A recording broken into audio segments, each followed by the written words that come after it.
Yeah, that'll really do it. Let's give you a couple $100,000 when you're making 38 mil a year. That'll really move the needle. Good God. In-season cup. All right, let's do the business. I want to talk Lions. So yesterday was cathartic. We had a therapy Monday. Both Rico and I are pretty aligned on this. I no longer expect this team to win the Super Bowl. I simply hope they do. And that's a major departure from how I talked about them since summer. And when you lose multiple Pro Bowlers on top of a season of injuries. I mean, in comparison, the Eagles have 4 players on IR. You have 22, 19 of which are on defense. I can't go on the air and lie to you and say, hey, you're winning it all. I'm not going to do that. Just like I'm not going to get on the air and say, hey, Hutch said on a pod he's going to play. Yeah, okay. No, he's not. But thank you. If it happens, it's miraculous. I don't depend on miracles. I'll leave that for David at church on Sundays to sell me water into wine. Second of all, you'd have to get to the Super Bowl for it to even matter. The whole crux of the conversation is you're not getting there because the injury gods have taken it from us. So what I want to see is this. While most fans are in a state of denial, I want to live in reality. Can we reset the goal, Rico? And before we have a Super Bowl conversation, let's set the goal in what we would need to do to have that convo. Because I do think, in your Doctor Strange language, there is only one way out of this. There is one way that I think we could at least have a remote Super Bowl conversation. And that is, they must, as a non-negotiable, they must get the 1 seed.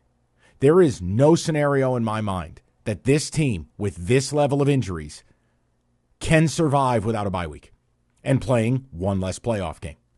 That they need to go 3-0. Now, you're going to play a corpse this week in the Bears. Then you play a semi-corpse in the Niners. Then you're going to play an allegedly good team that I just feel is the Pittsburgh Steelers in different uniforms, the Vikings. Now, the Vikings is the game we all look at and go, okay, that's a problem. But Rico, is the new standard the following?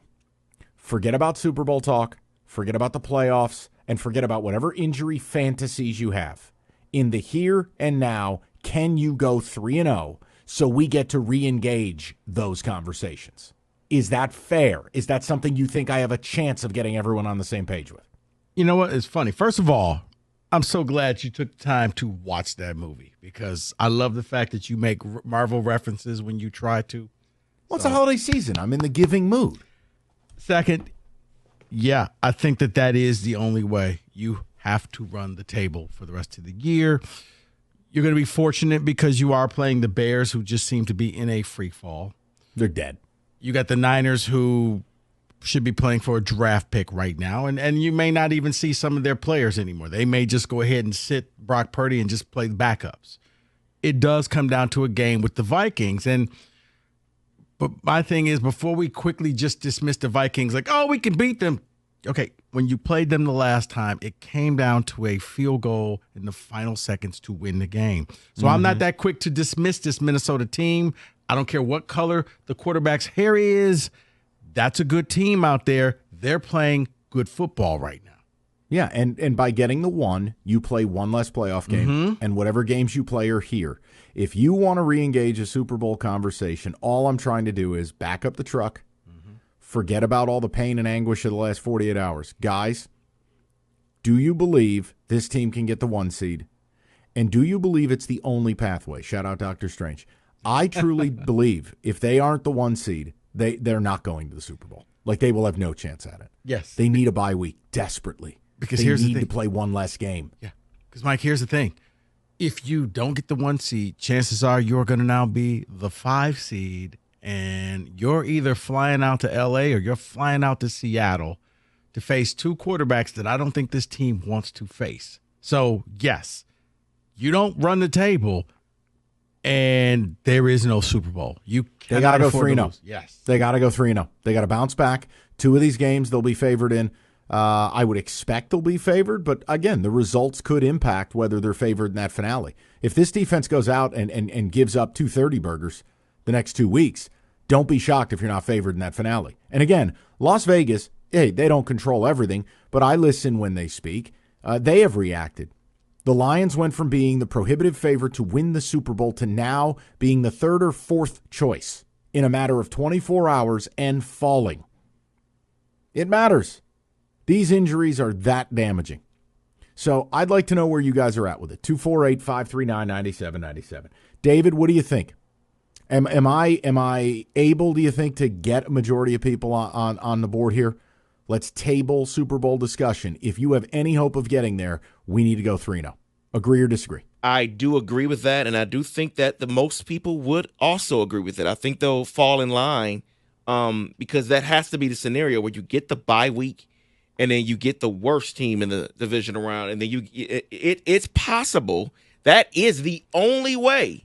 Win some shootouts on the fast track. Yes. Inside. The only way. You get both games at home. The only way possible is that scenario. Crowd noise. Correct. Causing some penalties. The problem is, I think you're thinking logically. I'm thinking logically. Mike is thinking logically. Earlier today, Dan Campbell came on the morning show. He fired up the city. And I think that the city believes there's more than just one way. Like, as he said, we just got to go out and win games, and it's fired up. Dave, you got a little snippet of this? Here it is. Here's Dan Campbell from the morning show.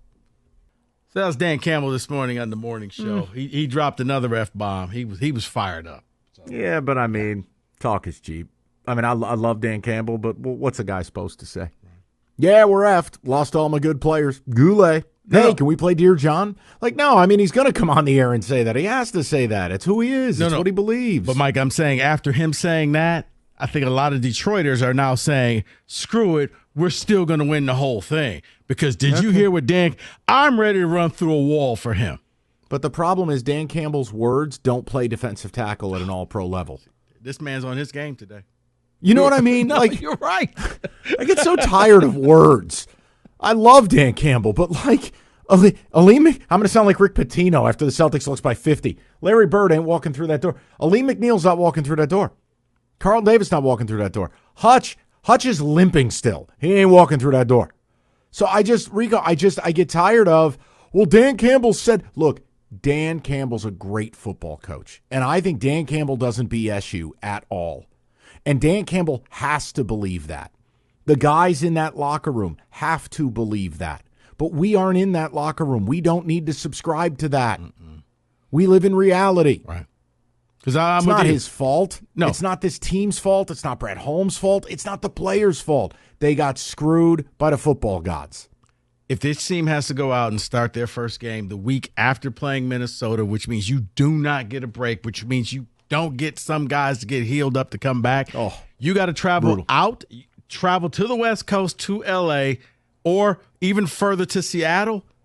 No, I don't think you win that game. And I think that it's going to be an unfortunate end to this season. Yeah, if you can run you have to be at home as the number one seed, bye week, rested players.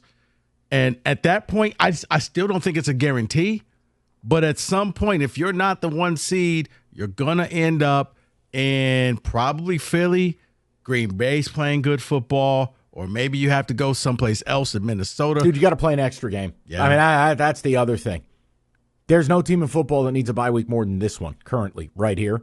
The idea of playing an extra game on the road. Look, for anyone who wants to bring up the 07 Giants, go ahead. You're right. It was one of the most unlikely Super Bowls in history. Went at Tampa, at Dallas, at Green Bay. I get it. I was there. Guys, that's Disney stuff. This team was the prohibitive favorite. I'm not relying on Disney memories or a once every 50-year Super Bowl run in order to justify hope. Can they is not the conversation. Any team that makes the NFL playoffs can. But the odds are greatly reduced with what went down Sunday with those injuries, on top of already having more defensive players on the IR than any other team in football. That's the conversation. So we've asked the question. We have arrived at Doctor Strange. There is only one way. Must get one seed. Must get by. Must stay home. Do you subscribe to that? Can they go 3-0? Yes. I could see a situation that they can win shootouts short term. That doesn't work in the playoffs. I don't believe it'll work there. I don't believe it'll be great, especially if you have to go outside, especially if you have to play an extra game. Like, do you know who needs a bye week right now? Frank Ragnow. Can't prove it. I'm not reporting anything. Watch the games. That dude's a warrior, but that dude looks like his body is betraying him. You need a bye week like we as humans need oxygen. Dan Campbell's got to get on the air and say that. He's got to deliver that message to his team. Dan Campbell will never show weakness. He can't. That's not how you run a locker room. Dan Campbell will show you emotion. He will show you how much he cares for his players. That's not weakness. But you can't show weakness. You can't be rattled. So, yeah, the speech, it's fun. It made for great radio. Cool. It has no impact on my opinion. Nor should it. No.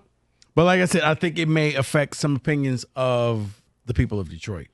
I know. 248-539-9797. I want to hear Kenny's opinion, but I know he's screening calls. We'll get to him next as Lions superfan. Straight up, let's talk about going 1-0 each of the next 3 weeks. The only way that they have a shot to really deliver on what we all thought they could do in their current situation is the 1 seed, right? Like, there's no other way, is there? Correct. Well, let's find out what the people have to say about it.